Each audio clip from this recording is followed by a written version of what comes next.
नमस्कार साथियों, प्रताप क्लासेस में आपका स्वागत है। आज अपन पढ़ेंगे कल से आगे का विषय। और इतिहास में अलग अलग दौर आते हैं। जिस प्रकार से भारत का अपने पढ़ रहे हैं, तो भारत में पहले प्राचीन काल, फिर मध्यकाल और उसके बाद में आधुनिक काल आया। तो अपन पढ़ रहे हैं मध्यकाल। तो मध्यकाल में अपने शुरू किया था 700वीं ईस्वी से लेकर के आगे अपने चलेंगे 1707 ईस्वी, और उससे पहले आएगा मुगल तक पढ़ेंगे तो 1526 ईस्वी तक अपने पढ़ेंगे। तो आज अपना दूसरा दिन है क्लास। कल तक अपने पढ़ लिया था नासरुद्दीन महसूद, जो 1246 से 1266 ईस्वी तक दिल्ली सल्तनत का शासक बना था। और कल आपको बताया था कि 1200 ईस्वी से 1526 ईस्वी तक दिल्ली सल्तनत दिल्ली में स्थापित होता है, और जो अरब थे। इसके बाद में अपने पढ़ेंगे, आज अपन पढ़ेंगे बलबन के बारे में। 1266 से 1287 ईस्वी तक बलबन दिल्ली सल्तनत का सुल्तान बनता है। बलबन, आपको बताया था कि बलबन नायब था किस टाइम, 1246 से 1266 जो नासरुद्दीन महसूद थे उस टाइम बलबन नायब था। और सुल्तान के बाद में जो पद आता था वो नायब का सबसे बड़ा पद होता था। तो अब बलबन का टाइम आ गया सुल्तान बनने का। अब इन्होंने क्या किया है इसके बारे में अपने पढ़ते हैं। बलबन बन गया 1266 से 1287 ईस्वी तक। इसने राजतव के सिद्धांत का प्रतिपादन किया, और इसके बाद में इसने राजा को जिल्ले इलाही, ईश्वर की छाया कहा। मतलब जो सुल्तान था ना, वो जिल्ले इलाही के नाम से प्रसिद्ध हो गया। और जिल्ले इलाही कौन था? बलबन। इसको कहते हैं ईश्वर की छाया।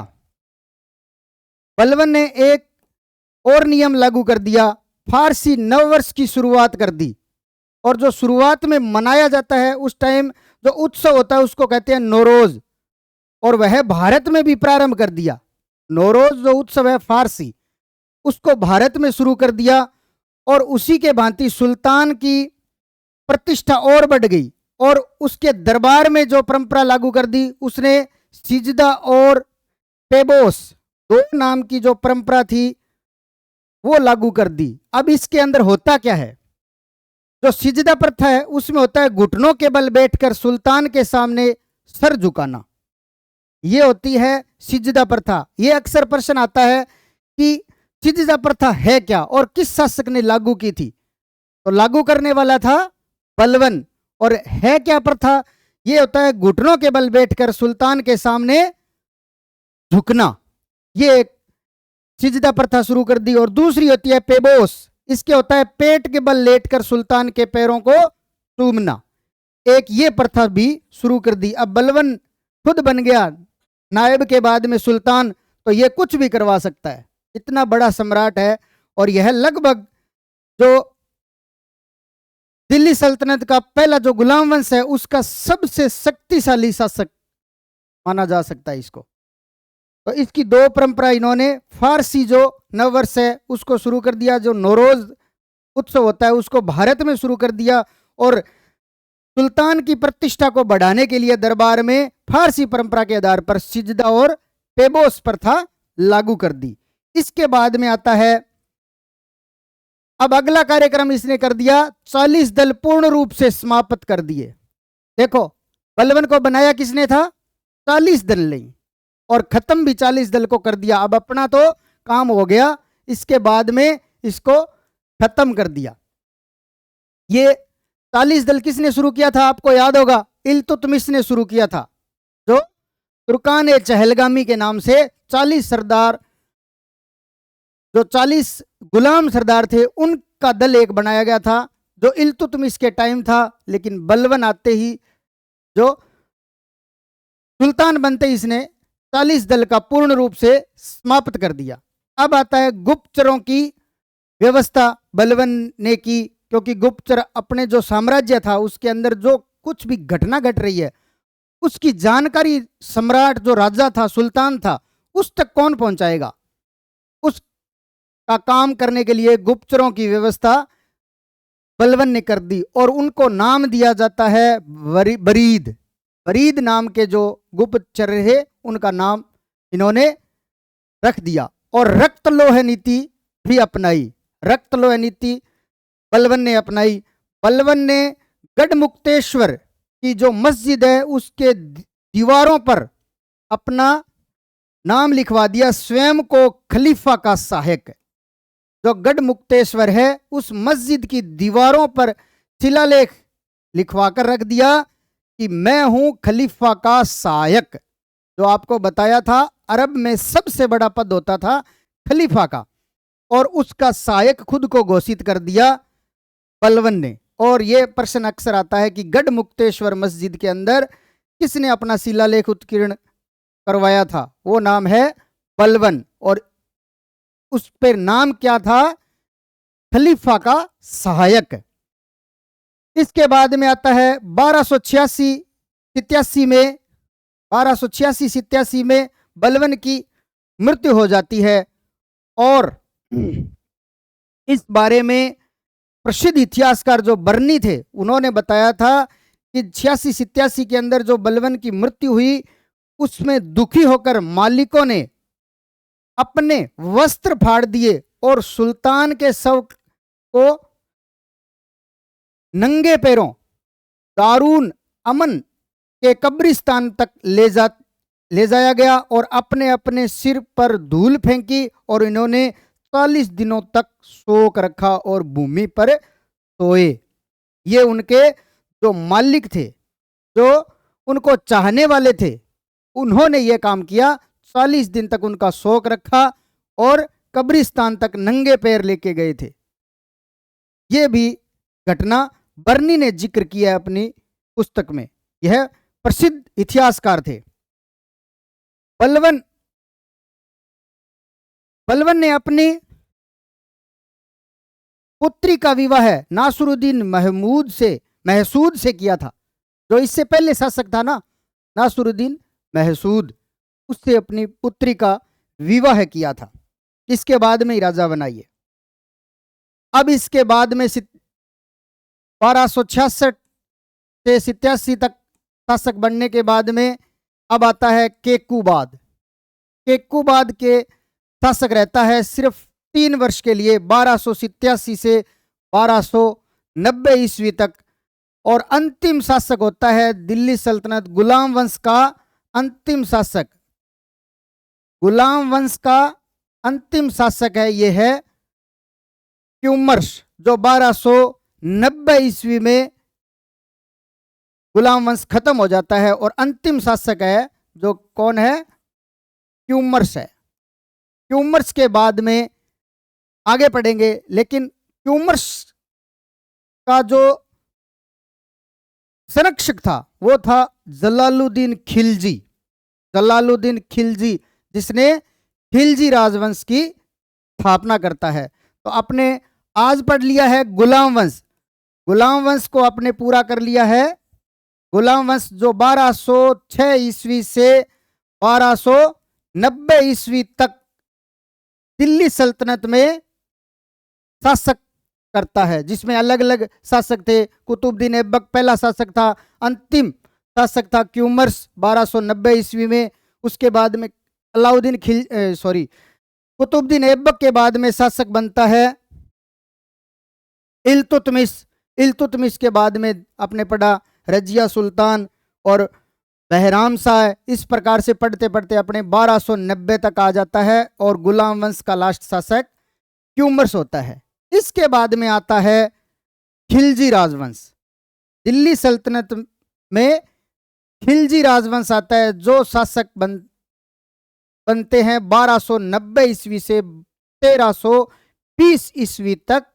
खिलजी राजवंश दिल्ली में शासक करते हैं। इसके अलग अलग अपने राजा पढ़ेंगे। पहला आपको बताया जो क्यूमर्स का संरक्षक था, कौन था, जलालुद्दीन खिलजी, जो क्यूमर्स का संरक्षक था, वह शासक बनता है 1290 से 1296 ईस्वी तक। दिल्ली सल्तनत का जो सुल्तान बनता है वो जलालुद्दीन खिलजी पहला शासक होता है, खिलजी राजवंश का। सरे जहांदार जो केकुबाद के समय था ना, जो आपने पढ़े थे 1287 से 1290 ईस्वी तक, उस टाइम जो शाही अंगरक्षकों का पद होता है उस पे थे विराजमान जलालुद्दीन खिलजी, जिसको नाम दिया जाता है सर ए जहांदार। केकुबाद के समय था सर ए जहांदार, कौन? जलालुद्दीन खिलजी। यह समाना का गवर्नर था। इसका था समाना का गवर्नर था। अब इसके बाद में आता है मंगोल आक्रमण का सफलतापूर्वक सामना करते हुए केकुबाद ने इसे दिल्ली बुलाकर शाहिस्ता खां की उपाधि धारण की। इसके संघर्ष में इसने सफलता पाई, मंगोलों के आक्रमण में। जो मंगोल थे ना, उससे सफलता पा करके और खुश होकर के केकुबाद ने, जिसका शासक काल 87 से 90 ईस्वी तक होता है, 1287 से 1290 ईस्वी, उसने इसे दिल्ली बुला करके शाहिस्ता खां की उपाधि धारण की और आरिज ए मुमालिक मतलब सेना मंत्री पद दिया जाता है। सेना मंत्री पद है ना, वो उस टाइम नाम दिया जाता है आरिज ए मुमालिक। इस नाम से सेना मंत्री के पद का इसको दे दिया जाता है जलालुद्दीन खिलजी को, और साथ में शाहिस्ता खां की उपाधि भी दी जाती है। दिल्ली सल्तनत के प्रथम शासक था जिन्होंने हिंदू जनता के प्रति उदार भाव रखा। जलालुद्दीन खिलजी हिंदू जनता के लिए भी उदारवादी दृष्टिकोण रखते थे। जलालुद्दीन के समय में ईरानी फकीर सिद्दी मौला को हाथी के पैर तले कुचल दिया था। यह भी प्रश्न आता है कि ईरानी फकीर था जो सिद्दी मौला, उसको किसने हाथियों के पैरों तले कुचलवा दिया? तो ये था जलालुद्दीन खिलजी। ये ईरान के फकीर थे। इसके बाद में आता है, अब यहां पे लास्ट 1296 ईस्वी खत्म हो जाता है और जलालुद्दीन खिलजी 1296 तक शासक रहते हैं। इसके बाद में आता है खिलजी वंश का दूसरा सबसे कट्टर शासक, जो होता है अलाउद्दीन खिलजी। दूसरा शासक है और यह खिलजी वंश का सबसे खूंखार शासक था, जिसने शासन किया 1296 ईस्वी से 1316 ईस्वी तक शासन किया। दिल्ली सल्तनत का शासक बना यह 1296 ईस्वी में। इसका जन्म होता है 1266 ईस्वी में। अलाउद्दीन खिलजी का जन्म होता है 1266 ईस्वी में। 1294 ईस्वी में अलाउद्दीन ने देवगिरी पर आक्रमण कर दिया, जो दक्षिणी भारत का क्षेत्र है।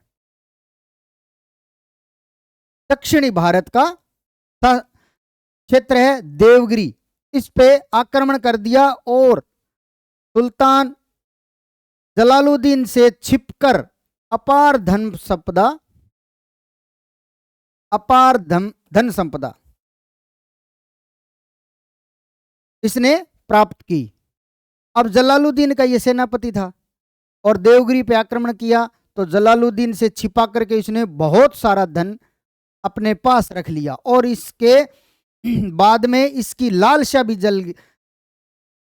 भी पैदा होगी कि सुल्तान मेरे को ही बनना है।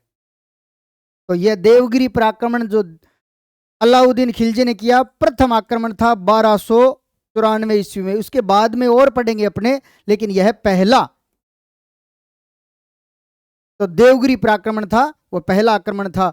इसके बाद में 19 जुलाई 1296 ईस्वी में जलालुद्दीन की हत्या कर देता है। कौन? अलाउद्दीन खिलजी। और 12 जुलाई के बाद में यह राजगद्दी पर बैठ जाता है। अब आता है इसने क्या क्या काम किए। भोज और उत्सवों का आयोजन करना बंद कर दिया इसने। जो किसी भी प्रकार का भोज था या कोई उत्सव थे, अब जलालुद्दीन के बारे में आता है कि हिंदू के प्रति यह उदार दृष्टिकोण रखता था, लेकिन इसने भोज और उत्सव थे बिल्कुल बंद कर दिए और शराब और नशीली पदार्थ जो था उन पर भी रोक लगा दी। किसी भी प्रकार का नशा सामग्री बंद कर दी अलाउद्दीन खिलजी ने, और इसने गुप्तचर प्रणाली स्थापना कर दी। अलाउद्दीन खिलजी का गुप्तचर जो प्रणाली थी वो बहुत ही भयानक थी। और इसने सबसे पहले बताया था आपको, वरीद दिया जाता था बलबन के टाइम में। बलबन का भी गुप्तचर बहुत प्रसिद्ध थे, लेकिन इसके और भी ज्यादा आगे आते हैं, अब अपने पढ़ेंगे इसके बाद में। इसने अलग अलग अपने साम्राज्य विस्तार किया था। अलाउद्दीन खिलजी ने अलग अलग प्रकार से साम्राज्य विस्तार करने की कोशिश करता है, और 1296 ईस्वी में जब शासक बनता है उसके बाद में इन्होंने भारत के हर भाग में युद्ध किए।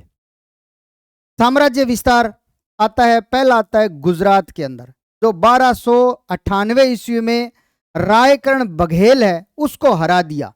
और इस अभियान का नेतृत्व करता भी पूछा जाता है कौन था, तो इसका था उल्लुग खां और नुसरत खां। इस अभियान का जो नेतृत्व करता था गुजरात के अंदर, जो रायकर्ण बघेल को हराया था 1298 ईस्वी में, इसका नेतृत्व करता था उल्लुग खां और नुसरत खां। ये खुद अलाउद्दीन खिलजी नहीं आया, ये अपने जो अभियान के नेतृत्व करता थे उनको बना दिया। इसके बाद में आता है राजस्थान। राजस्थान में भी इसने बहुत सारे आक्रमण किए, इसके बारे में अपने पढ़ते हैं। 1301 ईस्वी में रणथंबोर विजय किया।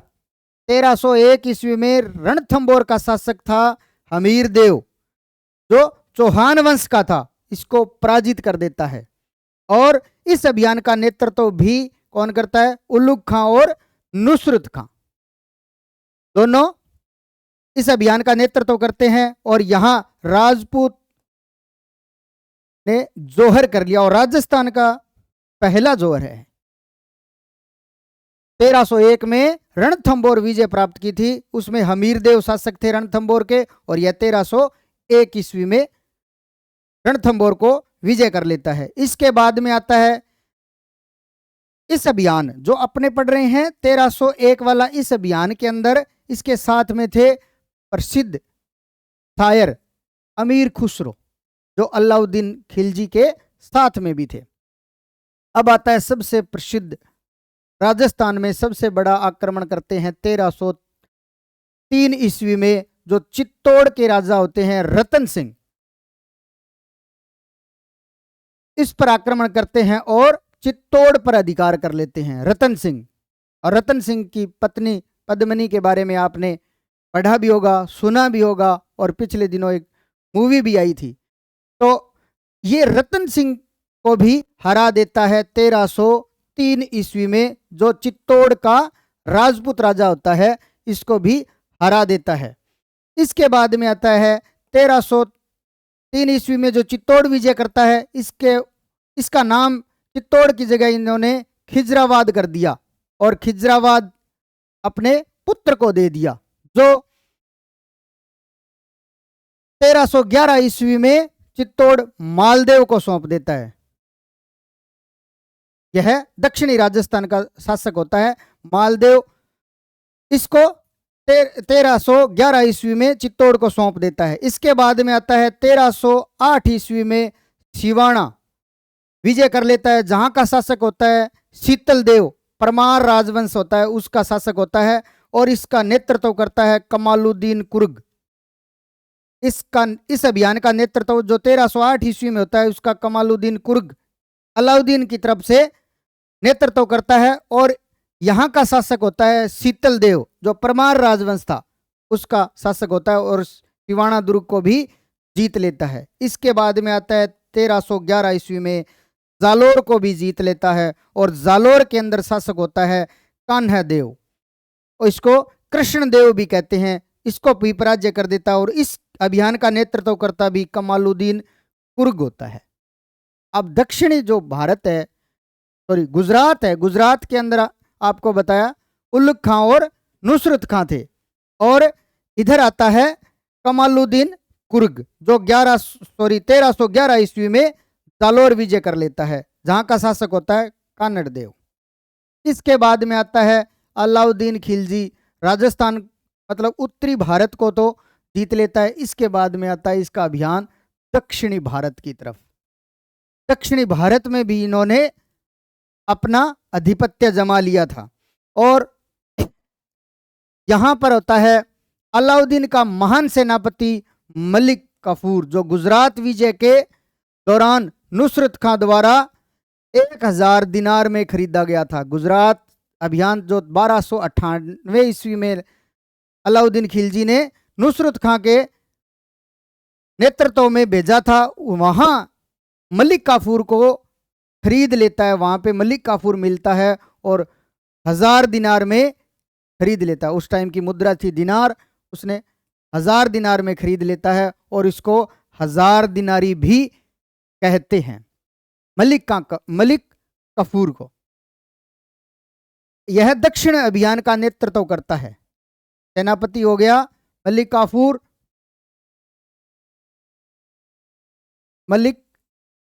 काफूर, जो दक्षिणी भारत में जितने भी अभियान चलाए थे उसका नेतृत्व करता, यानी दक्षिण भारत का जो सेनापति था अलाउद्दीन खिलजी की तरफ से, उसको किसको बना दिया? मलिक काफूर को। देवगिरी पराक्रमण, अब आ गया वापिस देवगिरी पराक्रमण इन्होंने किया था, जो 1296 में जलालुद्दीन के टाइम वहां का शासक था रामचंद्र देव। और इसके बाद में दूसरा जो आक्रमण किया देवगिरी पर, आपको बताया ना 1307 ईस्वी में दूसरा आक्रमण किया, पहला 1296 और दूसरा 1307 ईस्वी में। यहां भी मलिक काफूर जो नेतृत्व करता है दक्षिण भारत में देवगिरी पर, यह देवगिरी भी जीत लेता है। इसके बाद में आता है वारंगल शासक प्रताप रुद्रदेव, जो काकतीय वंश था। इस अभियान का भी नेतृत्व करता है कौन? मलिक काफूर, जो 1309 ईस्वी में वारंगल शासक को हराता है, और यहां से भारत का प्रसिद्ध हीरा कोहिनूर मिलता है, और साथ में सोने की मूर्तियां। दक्षिण भारत तो वैसे भी सोने से भरा था, और इसको कोहिनूर हीरा वहीं मिला मलिक काफूर को, और सोने की मूर्तियां भी खूब सारी वहां से बटोरी। अलाउद्दीन खिलजी अपने आप को द्वितीय सिकंदर कहने लगे। द्वितीय सिकंदर का मतलब हुआ गया, सिकंदर ने पूरे विश्व पे राज किया था, इसने लगभग आधे विश्व को जीत लिया था। ये इसको द्वितीय सिकंदर भी कहते हैं। प्रश्न अक्सर आता है द्वितीय सिकंदर के नाम से इसे कहा जाता है, तो वो होता है अलाउद्दीन खिलजी। यह दिल्ली सल्तनत का पहला शासक था जिसने स्थायी सेना का गठन किया।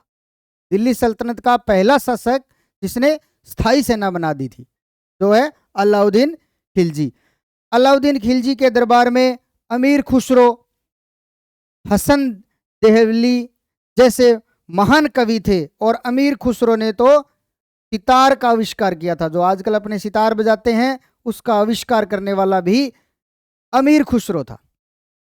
तो ये दरबार में थे अमीर खुसरो, हसन देहलवी। इसके बाद में आता है सिपाहियों को नगद वेतन देने वाला तनख्वाह बांदी। दिल्ली सल्तनत का पहला शासक जिसने नगद वेतन दिया जाने लगा, जो सिपाही थे उनको नगद वेतन देने वाला पहला दिल्ली सल्तनत का शासक था।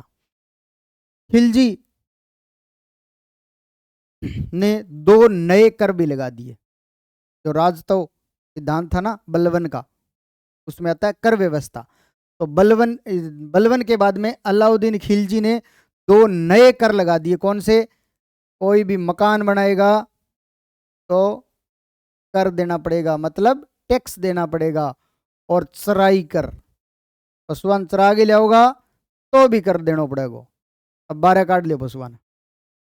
ये लगता था दुधारू पशुओं के लिए, सिर्फ दुधारू पशुओं के लिए। और यहाँ जो नए मकान बनाएगा उसको भी कर देना पड़ेगा और चराई कर भी देना पड़ेगा। ये 2 नए कर लागू कर दिए इसने। अब आता है अलाउद्दीन खिलजी के मंत्री परिषद।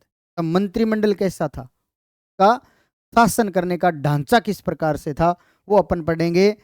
पहला आता है वजीर। वजीर, दीवान, वजारात। ये नाम पूछते हैं, दीवान वजारात कौन सा पद होता है, तो ये होता है वजीर का पद। विदेशी विभाग, जो विदेश मंत्रालय होता है वो होता है दीवाने रिसालत। दीवाने रिसालत। और शाही आदेश का पालन करने वाला होता है दीवाने इंसा। जो शाही आदेशों को पालन करता है वो होता है दीवाने इंसा। सैन्य मंत्री होता है वो होता है दीवाने आरिज। दीवाने आरिज नाम का जो पद था वो सैन्य मंत्री का था। इसके बाद में आता है बाजार नियंत्रण प्रणाली। अलाउद्दीन खिलजी की बाजार नियंत्रण प्रणाली भी बहुत ही भयानक थी। इसके अंदर अपने पढ़ेंगे, इसमें बाजार नियंत्रण, बाजार निरीक्षक जो थे उसको कहते थे वरीद ए मंडी। वरीद ए मंडी, मंडी आ गया मतलब बाजार से संबंधित है, तो बाजार निरीक्षक था तो वरीद ए मंडी। और बाजार अधीक्षक, बाजार अधीक्षक होता है वो होता है सहना ए मंडी। सहना ए मंडी जो नाम से प्रसिद्ध है वो होता है बाजार अधीक्षक के नाम।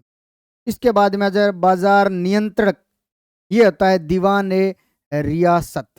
दीवान ए रियासत जो नाम का पद था जो होता है बाजार नियंत्रण के रूप में। ठीक है।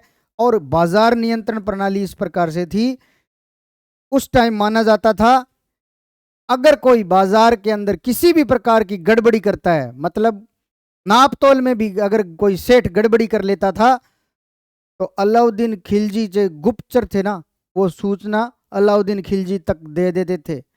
और कहा जाता है कि जितना माल कम तोला गया है उतना उस सेठ का मांस काट लेता था।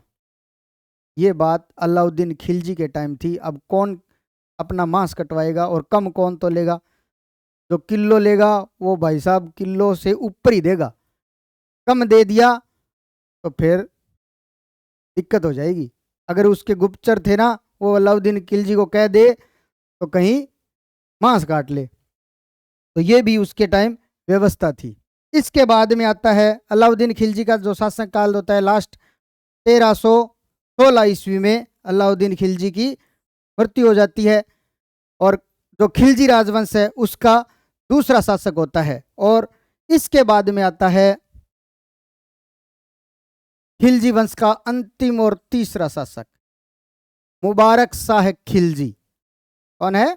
मुबारक शाह खिलजी, जो 1316 ईस्वी से 1320 ईस्वी तक शासक बनता है दिल्ली सल्तनत का अलाउद्दीन खिलजी के बाद में। पहला शासक जलालुद्दीन खिलजी था जो 1290 ईस्वी से 1296 ईस्वी तक शासक बनता है। और दूसरा होता है अलाउद्दीन खिलजी जो 1296 ईस्वी से 1316 ईस्वी तक शासक बनता है। और इसके बाद में आता है दिल्ली का प्रथम सुल्तान जिसने अपने आप को खलीफा घोषित कर दिया। क्या घोषित कर दिया? खलीफा। भाई साहब ने अरब पद्धति अपना ली और अरब का पहला शासक, जो अरब में शासक होते थे खलीफा नाम से, वो अपने आप को दिल्ली सल्तनत में मुबारक शाह खिलजी ने अपने आप को खलीफा घोषित कर दिया। और इसके बाद में 1320 ईस्वी में खुसरो शाह ने इसकी हत्या कर दी। 1320 ईस्वी में मुबारक शाह खिलजी की हत्या हो जाती है। और करता कौन है? खुसरो शाह ने।